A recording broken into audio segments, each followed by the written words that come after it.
it really is better to have loved and lost than never have loved at all. So take a chance, guys. Right. Make that phone call, or girls. I mean, the phone works both ways, so it's okay for her to call him too. I would have called you for coffee. I'm Dr. Regina Kett. I'm a board-certified clinical psychologist, and I specialize with older adults and families. I created the Psychology of Aging podcast to answer some of the most common questions I get about aging. Questions about mental health and wellness, changes in the brain like with dementia, relationships and sex, caregiving, and even end of life. Like I say in my therapy groups, no topic is off topic. We just have to have a healthy way of talking about it. So if you're an older adult or caring for one, you're in the right place. Let's get started. Over the past few weeks, I've been sharing a lot about grief and loss during COVID. And for all of you who are grieving, I share loads of information and resources just for you in my show notes. So please check them out if you're grieving or if you're supporting someone who's grieving during COVID. Today, I'm sharing a different kind of story. I'm sharing a story of love after loss. So let me ask you, have you ever wondered what it's like to date in older adulthood? Or wondered what it's like to be married for more than 50 years, become a widow, and then have the courage to put yourself out there and find love again?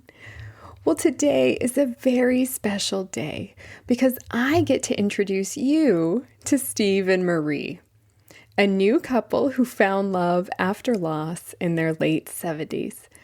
And in today's episode, Steve and Marie share their love story and give us insight into their journey from grieving to finding love again. Marie Chuffalo was born at Manhattan General Hospital on August 4th, 1942, and is 77 years old. She was married for 50 years until her husband Andrew passed away in November 2011. Together they had a daughter and a son and 4 grandchildren. Marie enjoys playing music and loves to dance. And suddenly, her entire world changed when she met Steve. Steve Shavkin was born at Beth Israel Hospital in Manhattan on July 13th, 1941. He's 78 years old and worked as a civil engineer for 40 years for the New York State Department of Transportation, retiring in 2000. His wife of 51 years, Diane, passed away in May 2016. Together, Steve and Diane had 2 beautiful daughters and 2 grandsons. And then, about 3 months ago, something happened that changed Steve's life completely. He fell head over heels in love. Steve and Marie, thank you so much for offering your time and your love story. For me and all of our listeners, it's a beautiful thing to find love after loss. Yeah. You're both married for 50 or more years.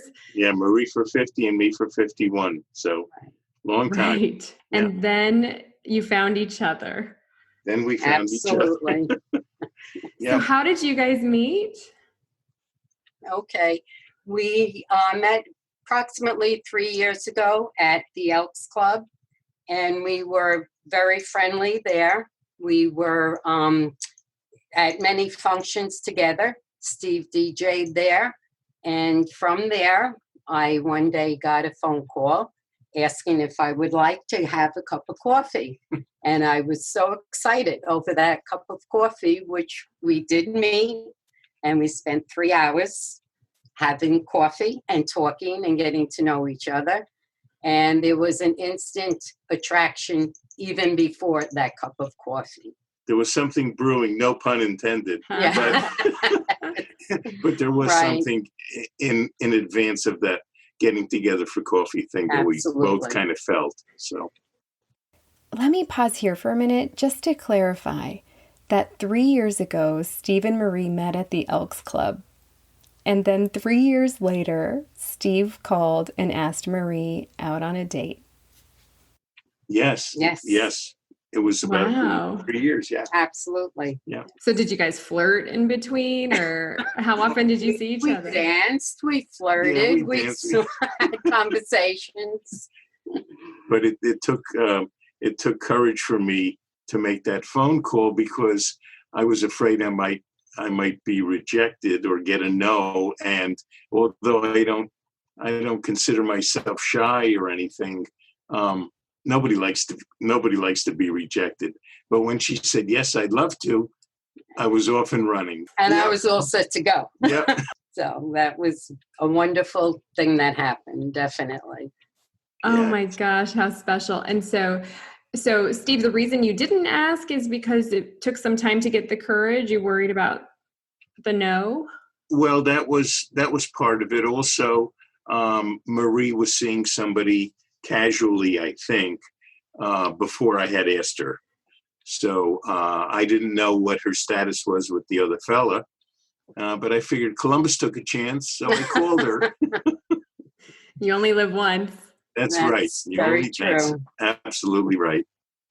So let me pause here again, because in this moment I asked, how have people responded to the two of you dating? And here's what they said. Everybody was thrilled for us. Everybody, exactly. Yep. So happy for us, and our friends, our family, everyone. No one had anything negative to say or think about. It was all positive. Yeah. Of course, it might have something to do with the fact that we walk around with smiles on our face 24/7. But everybody, like Marie said, everybody has been just so supportive and so happy for us. And that makes a big difference. There is someone out there who cares about me and loves me, and I can return the same love and the same caring, and it fills my life. And I could say ditto to that. And one thing that I realized right away, and I think Marie did too, the fact that we're almost the same age. I'm a year older than Marie. We have so much in common. So much life experience has been the same that it was, it was meant to be. Will you share how old you each are? Sure. I'm 77. And I'm 78 going on 39. That's how she makes me feel. She really does. So how is mature love different than young love? You're finding love in your late 70s, and when you got married to your first spouses, you were young, in your 20s, right? Absolutely. Yeah. So how is mature love different for you? The first thing that comes to mind, it's more intense. Oh. Absolutely more intense. And it's just a different feeling. It's hard to put into words, but it's a very, very, it's a closeness that I don't remember feeling when I was 21 when I got married. Not that I didn't love my wife, of course, but there is something about this time of life when you meet somebody that is just very, very different and very, very special. So, and it's very deep also. Mm-hmm. Yeah, we anticipated your question and thought we might have a problem answering that. And obviously you can see we're struggling a little bit because it's hard. It really is hard to put into words. So yeah, it's hard to articulate. What would you say, Marie? What's the big difference for you? The depth? I don't think I could say anything differently than what Steve has said. It's a very intense, deep feeling of love. Mm-hmm. Definitely. Yeah. Yeah. And so both of you lost your spouses after 50 and 51 years. After that, did you believe that you could find love again? Or what was that like? And then how did you know you were ready? I think that takes time because what you are looking for is a relationship. And of course, you don't know right away if that relationship will work, how you feel. It's working your way to the ultimate feeling of being in love with this person. Yeah. And that is how I felt it was. What about you? I don't know. Odd question. When my wife was ill, we had hospice come in, and after she passed away, I was involved with group therapy at hospice for about a year. Mhm. And I met some really, really nice people. And I still get together with them a couple of times a month. There are about 45 of us now that we call ourselves the alumni group from hospice. And but what was I actually thinking, I hope I meet somebody? I can't really say that I was. It was more like, if it happens, then I will pursue it. But I wasn't really Focusing. thinking. Yeah, I wasn't really focusing on finding another mate. Let's put it that way. Mhm. But then this woman comes along, and I realize that's it, Steve. That's it. Yep. I drew a circle for Marie one time, and I left a gap in the circle. Right. And I said, when I complete the circle, that's when I met you. The circle was complete. Oh, So, wow. Yeah. Yeah. Very emotional feeling. It is. Yeah. And Very loving. I have to add, she makes a great meatloaf. See? Well, I might marry you then. But it's absolutely a life-changing experience. It really is. And we have, we have pledged our love to each other until the end. I don't think I would ever waver for a second from that feeling, and I don't No, think I Marie would would never. either. The love is very So- deep, very sincere on my end, and I feel it on Steve's end also. Yep. Definitely. Oh, yeah. There's such mutuality between you. It's beautiful. Yeah, there's never any doubt about how we feel about each other. So, and that's a really, really good feeling. Absolutely. Now, I'm going to ask a question on the other side of the coin about what messages did you receive in your lifetime about what was possible in love after 75? 75 just being like as an older adult. What did you even hear was possible? I don't know. I don't recall any. First of all, I think when you're younger, like when we got married, we were so much younger. 75 sounds like an age that is so far ahead of even thinking about that you don't That's think true. of it, Yeah, So, yeah.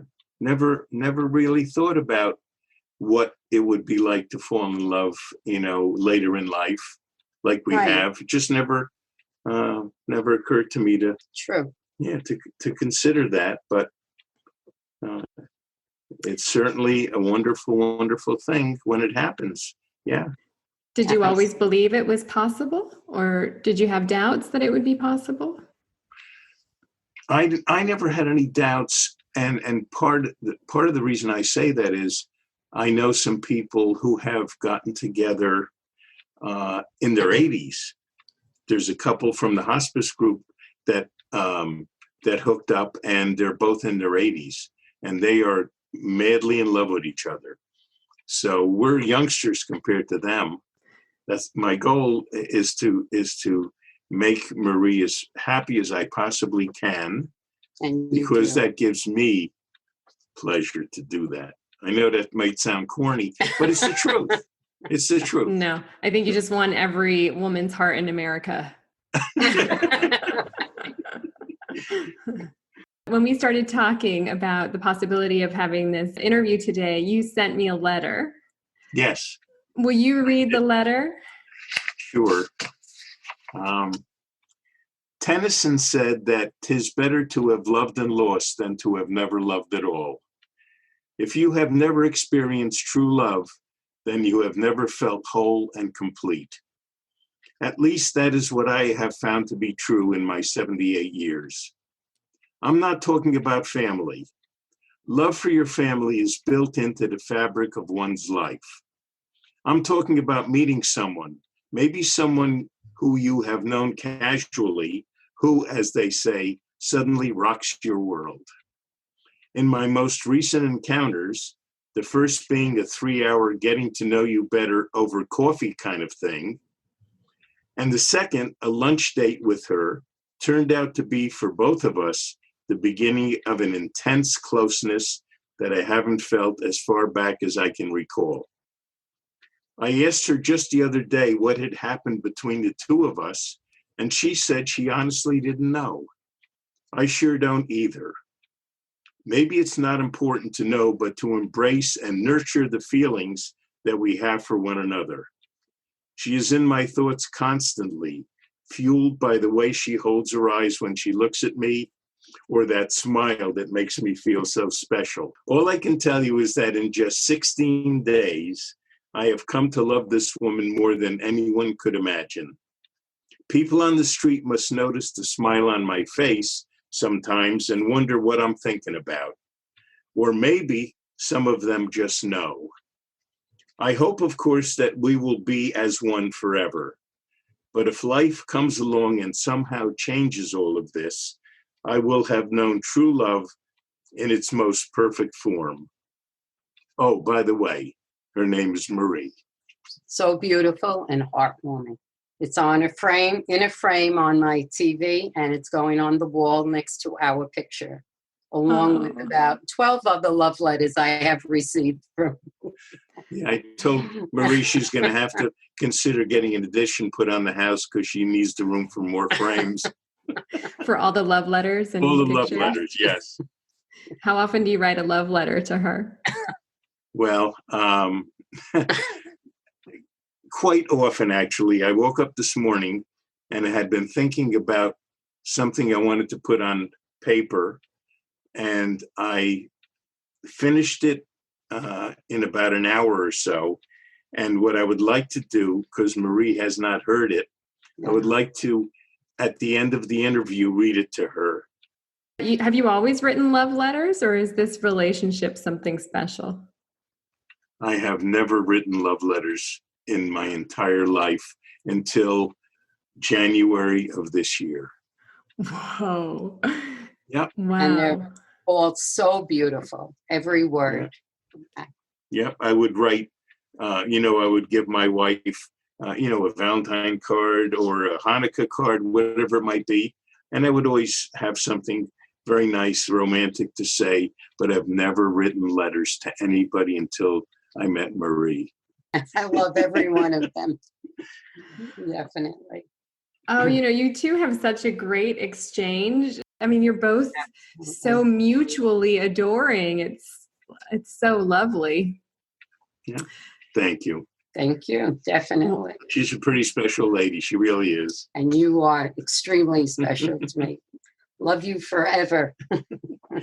But really, your love is helping me to remember all of the tender moments and these cherished moments early in a relationship that in the stress of life just gets kind of faded out of the picture. And just hearing your connection that the two of you have and the love that you're sharing between each other is just so inspiring, like inspiring me to love my husband more deeply.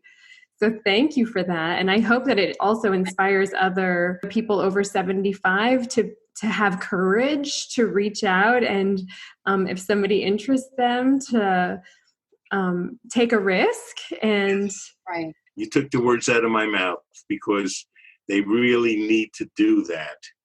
And, it really is better to have loved and lost than never have loved at all. So take a chance, guys. Right. Make that phone call, or girls. I mean, the phone works both ways, so it's okay for her to call him too. I would have called you for coffee. Can I ask, so you tell me if this is too personal and I can edit it out.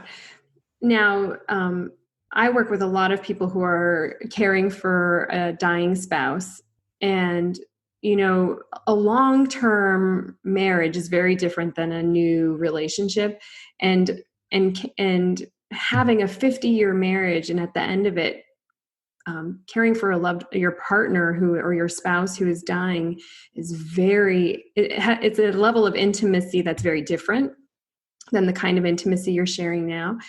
And I wonder if you would be open to talking a little bit about the journey with that, because finding love after loss, and I heard you sharing that it takes time. Marie, you were saying it does take time. Right. Steve, you were also sharing about the time that you took in hospice and sort of connecting with the grief and getting support around the grief and having a community of other folks who were grieving, and that being an important part of your process. I hear from a lot of spouses that finding love after their long-term husband or wife dies, there's some feelings of guilt or reluctance, like you're betraying somehow that relationship. And I'm curious, I can edit this out if it's too intense to answer, but did you struggle with that at all? Or what was your journey like with that? I didn't struggle with it, but people that I know have a real problem with it. Letting go is maybe one way to put it. They still feel that somehow if they meet somebody and have feelings for that person, they're cheating on their spouse. Yes, that there's a betrayal happening. Right. And it happened on just a few days ago. I have a girl that sits in with me on my show from time to time. And when I mentioned, and she knows Marie, she's met Marie a number of times. When I said to her, she's the love of my life, she said, I thought your wife was the love of your life. Mm-hmm. And I said, she was, but she's not here anymore. She's gone, and there's no way, that she's ever coming back. And I need to move on. And if I meet somebody, then that's a fabulous thing, and that's what happened. So, but there are lots of people that will not even consider a relationship just for that very fact that they feel they're betraying their spouse. Yeah, in the sense that even somebody who's outside of your relationship has an idea of your wife being the love of your life, so then you couldn't have a new love. Right. I love this distinction that you're making, that your wife was the love of your life in that life, and this life without your wife, you have permission to find new love and connection. Yeah. One thing that the therapist who was running the hospice group said that really hit home with me, and this was pretty close to the beginning of my attending the group therapy. She said, your spouse is never coming back. And even though everybody knew that, just hearing somebody say it, to validate that feeling was really hit home with me, because you're always hoping, especially in the beginning, maybe they're going to come through that door. Maybe this whole thing is like a bad dream. Right? Yeah, that's true. And one thing my doctor did was talking to me when my husband first passed away. It was maybe about 6 months afterwards. And he had asked me if I was seeing anybody, and I said no. So he said to me, which was very impressive, and you've had a good relationship for me. They don't want you to be sitting home depressed and sad. They want you to go on with your life. And his words were very impressive to me and very true. Mm-hmm. And that made a big impact on my thinking also. Yeah, that's a really good point. It is. Yeah. The people in your world, absolutely, normalizing that it's okay. It's a healthy thing to seek connection and relationships. Yeah. Your deceased spouse would not want you wallowing and lamenting this loss forever. I think there's a healthy grief process that includes some of that. And then there's reclaiming your life and creating a life worth living. Yes. Yeah. I do therapy with older adults. It's my practice is all with older adults. And I hear so often from older adults who have lost a spouse or have been single for a long time, a reluctance to take that step or take the risk. And I know we touched on it a little bit, but hearing from you and what you would say to an older adult who's on the fence about finding love or on the fence about asking for a coffee date, and just seeing what happens, what would you say?